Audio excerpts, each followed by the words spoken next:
Halo adik-adik, salam jumpa kembali dengan video pembelajaran matematika kelas 5 SD bersama Kak Rowan ya. Kali ini kita akan membahas dari buku coding kelas 5 SD Ganesha Operation part 5 tentang statistika, yaitu pengolahan data di halaman 375. Nah, adik-adik siapkan bukunya ya, dan juga siapkan alat tulisnya. Kita akan langsung masuk ke dalam materi pembahasan tentang statistika. Oke, baik adik-adik. Nah, yang pertama yang mesti kita ketahui, apa sih itu statistika? Statistika adalah ilmu yang mempelajari tentang cara mengolah suatu data. Nah, pertanyaan berikutnya, apa sih itu data?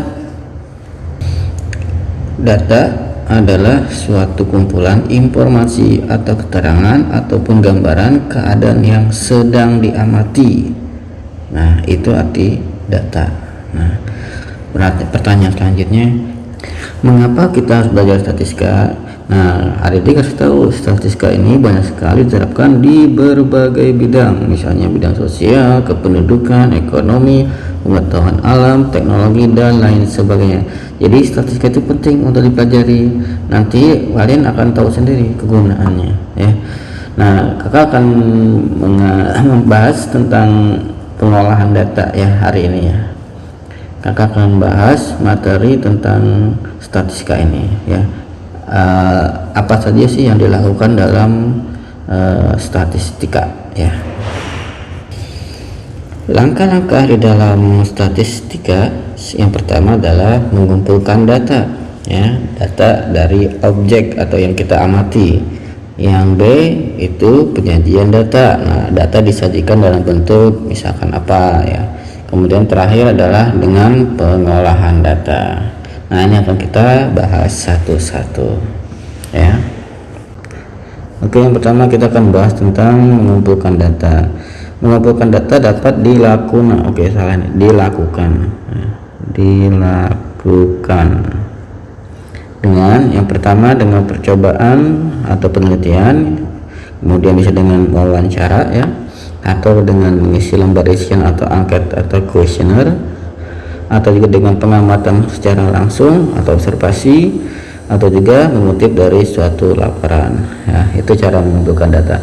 Di sini kakak akan memberikan sebuah contoh ya.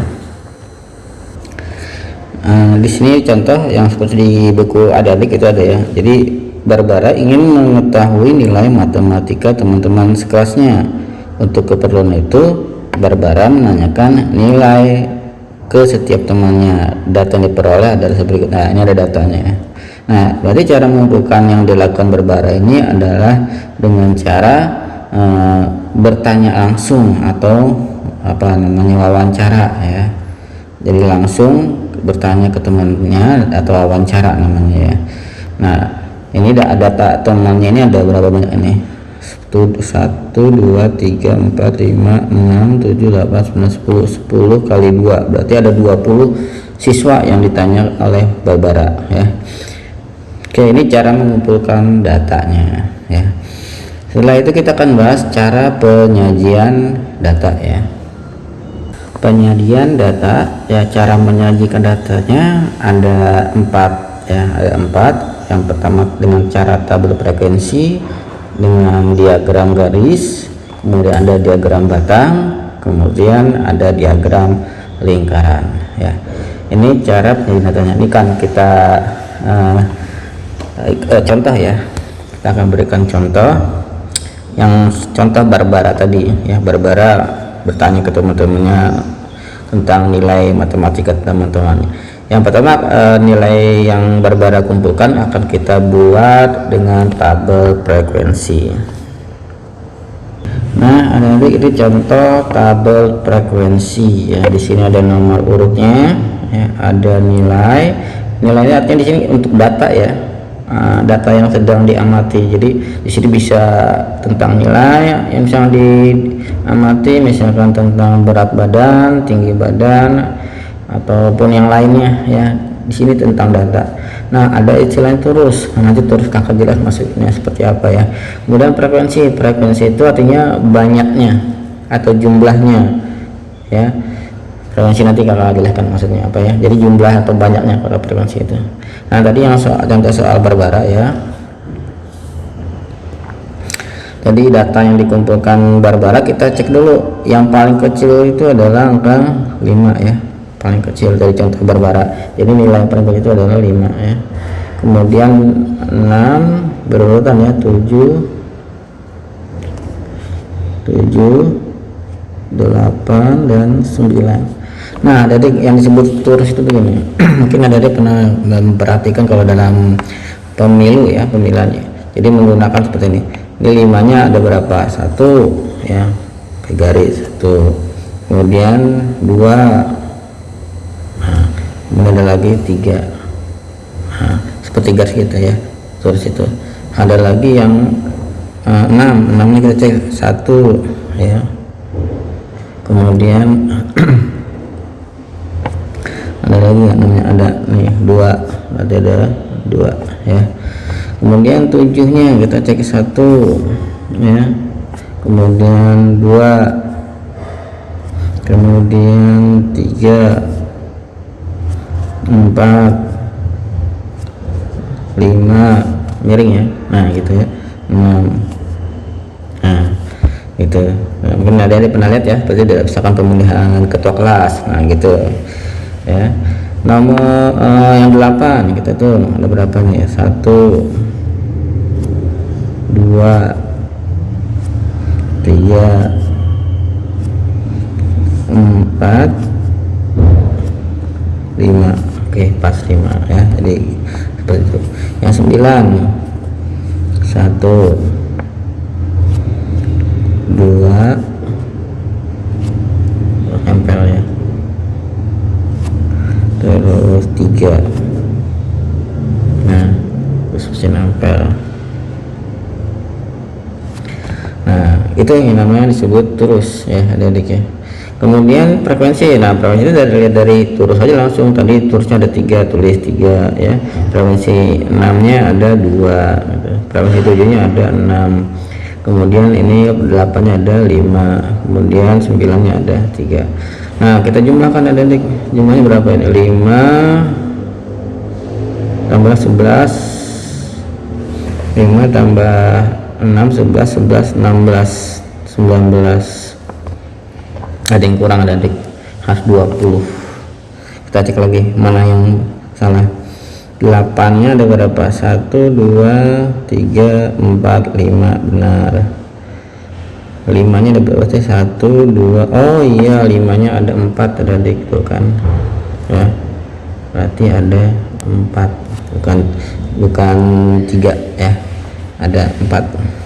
Nah itu adik, jadi harus teliti ya, karena gini, kenapa kakak sengaja salahkan tadi ya, itu sengaja karena biar adik paham gitu ya. Karena kalau ada ketemu soal misalkan ada disalah hitung, tinggal cek ya, di sini jumlahnya 20. Nah sesuaikan dengan data yang ada di sini ya, 20 nggak jumlahnya ya. Kalau ternyata di hitungan adik di sini ternyata kurang, nah berarti cek lagi ya, kesalahan hitungnya di mana, itu tujuannya ya, maksudnya ya. Oke, sekarang kita udah menemukan jumlahnya adalah 20 ya. Ini contoh tabel frekuensi. Nah turus itu digunakan kalau jumlah datanya misalkan banyak banget ya. Kalau jumlah data cuma 20 sebenarnya nggak perlu turus ya. Turus itu agar tingkat ketelitiannya lebih tinggi, itu tujuan turus ya. Misalkan jumlah datanya ada 100, 1000, 10.000, nah itu baru menggunakan turus ya. Jadi kalau datanya sedikit ya sebenarnya tidak perlu ya. Oke, itu contoh tabel frekuensi ya. Habis ini kita akan membahas tentang diagram garis ya. Oke, untuk contoh diagram garis ini kakak langsung contoh diagram garis dengan contoh diagram batang ya, karena sebenarnya tidak jauh beda ya. Jadi kedua-duanya menggunakan koordinat kartesius. Nah, jadi menggunakan model seperti ini adik ya. Jadi menggunakan koordinat ya, sistem koordinat. Nah terus cara menyusunnya begini, di bawah ini ada adik, di bawah ini untuk di sini itu adalah untuk datanya ya. Di bawah sini itu datanya. Jadi datanya dalam bentuk apa aja harus tetap di bawah. Mau nilai matematika misalkan, atau tentang berat badan, tinggi badan dan lain sebagainya, itu harus ditaruh di sebelah sini. Nah, nanti banyaknya atau jumlahnya itu baru di sebelah sini, ya. Posisinya jangan ketuker, jangan frekuensinya jangan taruh sebelah sini, ya, tapi di sebelah sini, ya. Oke, mudah-mudahan dipahami ya. Oke, untuk caranya, nah jadi yang dari tabel frekuensi itu kita letakkan di dalam diagram kartesius itu, ya. Contoh yang pertama nilai 5 itu adalah 4 ya. 5 itu adalah 4, berarti posisi 5 ke atas tuh kan, ya. Jadi 5 ke 4. Nah, ketemunya di sini itu, ya. Kemudian 6 kedua ya. 6-nya kedua, 6-nya sini sampai 2. Nah, ketemunya di sini. Tuh. Ya. Kemudian 7-nya 6. 7-nya 6 berarti 7 ke 6. Nah, 6 sini. Tuh. Nah, gitu. 8-nya ke 5 berarti 8 ke 5.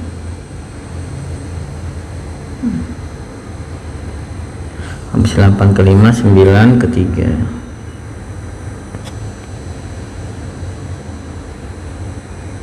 Nah, gitu tadi. Baru kita hubungkan titik-titiknya itu. Jadi 5, yang data 5 ke 6 ya. Kemudian dari 6 ke 7, 7 ke 8 ya, 8 ke 9. Nah, gitu tadi. Inilah disebut diagram garis ya. Modelnya seperti ini.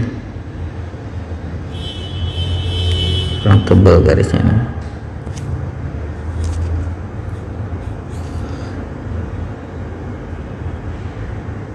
Nah, kurang lebih gitulah adik ya, cara membuat diagram garis. Nah, dengan kalau diagram batang bagaimana? Sama saja adik. 5 itu 4, jadi adik bikin batang kotak persegi panjang begini, setinggi 4. Nah, gitu ya, setinggi 4. Nah, boleh diarsir begini, boleh dikasih warna ya. Nggak rapi ya, kurang rapi. Nah, boleh. Kemudian 6-nya 2 ya.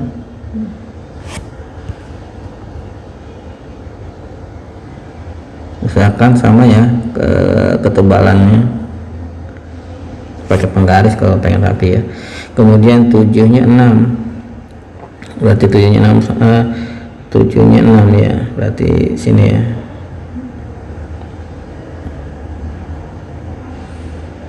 Agak tipis ya, kurang sama.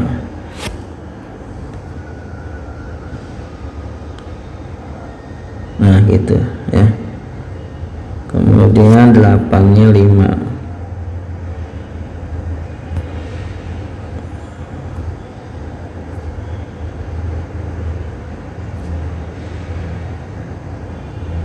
Kemudian 9-nya 3.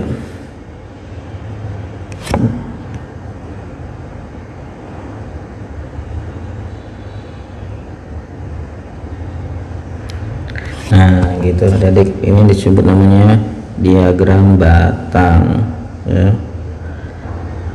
Nah, itu cara membuat diagram batang. Oke. Nah, sampai sini adik boleh dicatat dulu, di post saja videonya ya. Setelah dicatat, di post videonya, kita akan lanjut ke diagram lingkaran. Untuk diagram lingkaran itu terdiri dari dua buah ya. Ada diagram lingkaran dengan satuan persen dan ada diagram lingkaran dengan satuan derajat. Ingat, satuan persen itu adalah seperti ini simbolnya, yaitu 100 ya. Kalau satuan derajat kan pakai simbol pangkat 0 ya. Itu ya. Artinya adalah 360 derajat. Soalnya 100% tuh ya. Jadi ingat, jadi satuan persen sama satuan derajat. Nah oke, coba kita pakai contoh yang barbara masih ya. Nah yang tabel frekuensi tadi, nah adik-adik tambahkan kolom untuk persennya, yang turusnya nggak usah dipakai lagi ya. Yang tadi 5 kan 4 ya, 6 2 gitu ya, 5 4 6 2 7 6 8 5 9 3, semuanya harus berjumlah 20. Nah baru dibikin kolom tambahannya, itu kolom untuk persen ya. Jadi caranya begini adik. Pertama lihat, kita susunnya seperti ini cara menghitungnya. Untuk masing-masing nilai 5 ya, dulu nilai 5 dulu kita cari. Berarti caranya 4 per 20. 20 dari mana? Ini 20 nya ya, gitu ya. Kemudian 2 per 20, 6 per 20, 5 per 20, 3 per 20. Baru kita kalikan dengan 100 semuanya.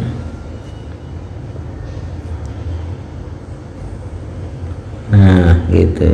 Nah 100 dengan 20 itu bisa kita coret ya, ini bisa kita coret, sama-sama dibagi 20, berarti ini jadi 5 ya, ini 1 sama semuanya 5 5 5 5.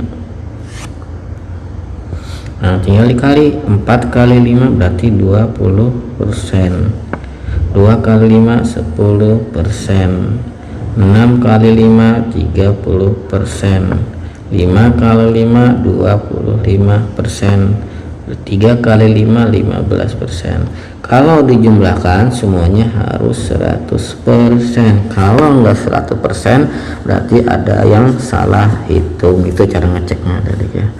Nah ini contoh diagram lingkaran satuan persen. Nah sekarang kita bikin diagramnya. Untuk membuat diagram lingkarannya ya seharusnya kita ini kakak udah siapkan lingkarannya, kemudian dengan bentuk seperti ini, ada garis-garis terus ada titik. Nah biasanya kalau adik-adik itu harus menggunakan jangka ya dan busur ya, jangka dan busur ya. Tapi kalau di sini kakak nggak akan bisa menggunakan jangka dan busur, jadi kakak udah mempersiapkan model gambar seperti ini. Jadi lingkaran itu untuk persen itu terbagi ya, dari 0% sampai sini kan 50% ya adik ya. Jadi kalau motor itu sini 50%, bagi lagi ke sana berarti sampai sini 100% lagi dia gitu ya. Nah berarti yang posisi di sininya adalah 25%, di sininya 75%. Nah ini kakak udah buat titik-titik nih, jadi biar mudah saja ya. 5%, 0 ke 5 10% ya, 15%, 20%, 30%, habis 25 tuh ya, 35%, 40%, 45%, 55%, 60%, 70 sorry nah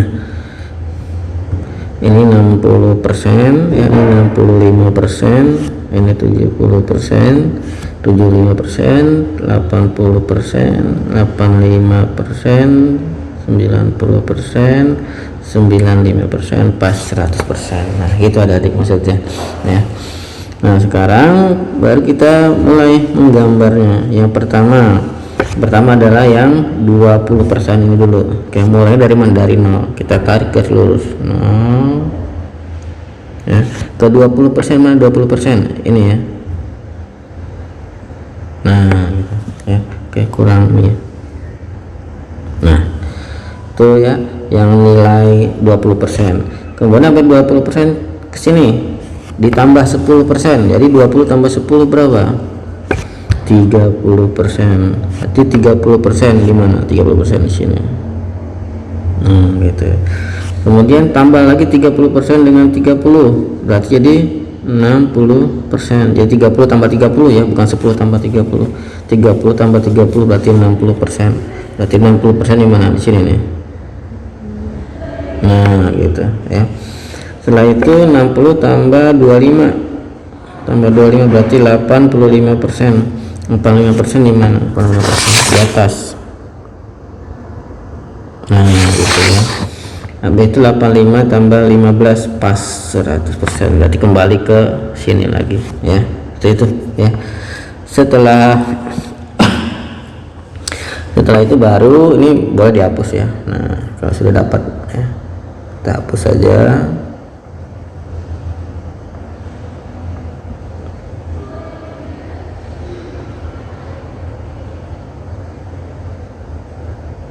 Kalau nulisnya ya baik dikerjakan dengan pensil ya, jadi bisa gampang dihapus.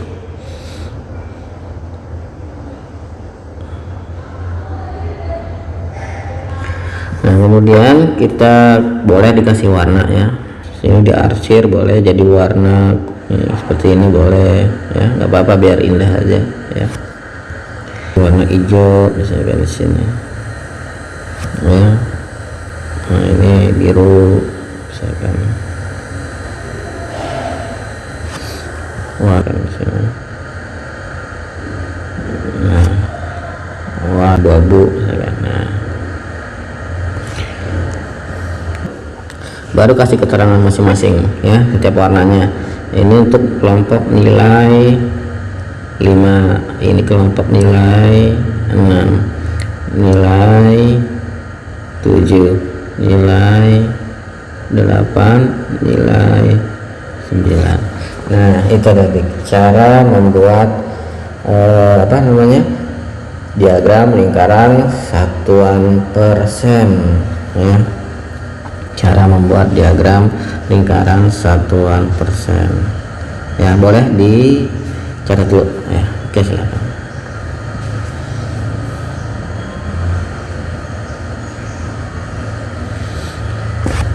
Oke, habis ini kita lanjut lagi kita ke diagram lingkaran untuk satuan derajat.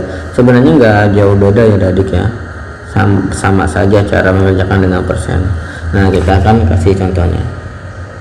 Ini contoh diagram lingkaran dalam bentuk tabel frekuensi dulu ya. Jadi kita menghitung dalam bentuk tabel frekuensi dulu.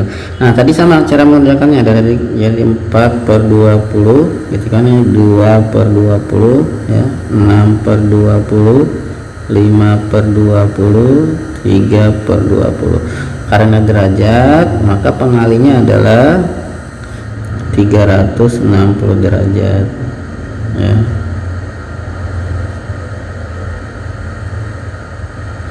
Nah, sekarang kita hitung ya.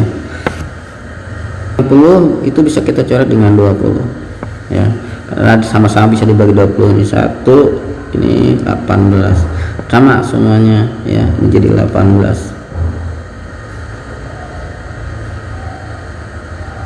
Nah, tinggal kita hitung 4 kali 18 72 derajat, 2 kali 18 36 derajat, 6 kali 18 itu 108 derajat, 5 kali 18 90 derajat, 3 kali 18 54 derajat.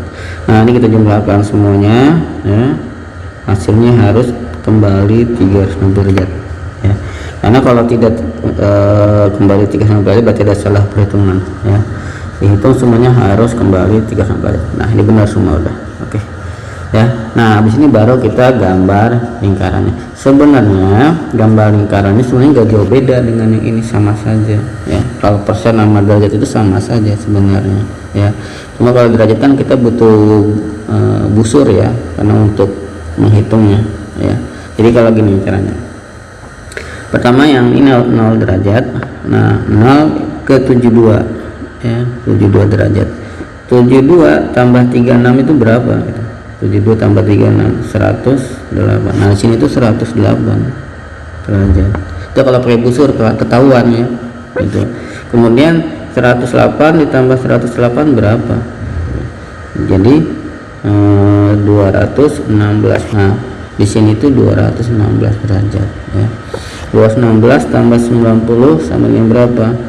306. Ini adalah 306 derajat ya. 306 tambah 54 360 derajat. Sudah kembali ke sini. Nah, sebenarnya gambarnya sama aja, nggak ada yang berubah, tidak ada yang berbeda ya. Cuma cara menggunakannya memang harus pakai busur ya. Jadi lebih mudah menggambar sebenarnya pakai proses, cuma ada harus dipahami ya cara titik-titiknya. Oke, yang ini boleh dicatat dulu ya. Ya, demikian ya adik-adik ya video pembahasan tentang statistik ya, pengolahan data. Ini cara dasarnya. Nah, pada video berikutnya nanti kita akan ke contoh soal dan latihan-latihan yang ada di buku coding. Nah, kan ini materi yang saya sampaikan ini dasarnya dulu ya. Nanti kita akan bahas yang contoh soal dan latihan-latihannya lagi nantinya. Oke, untuk video kali ini cukup sekian dulu ya, terima kasih.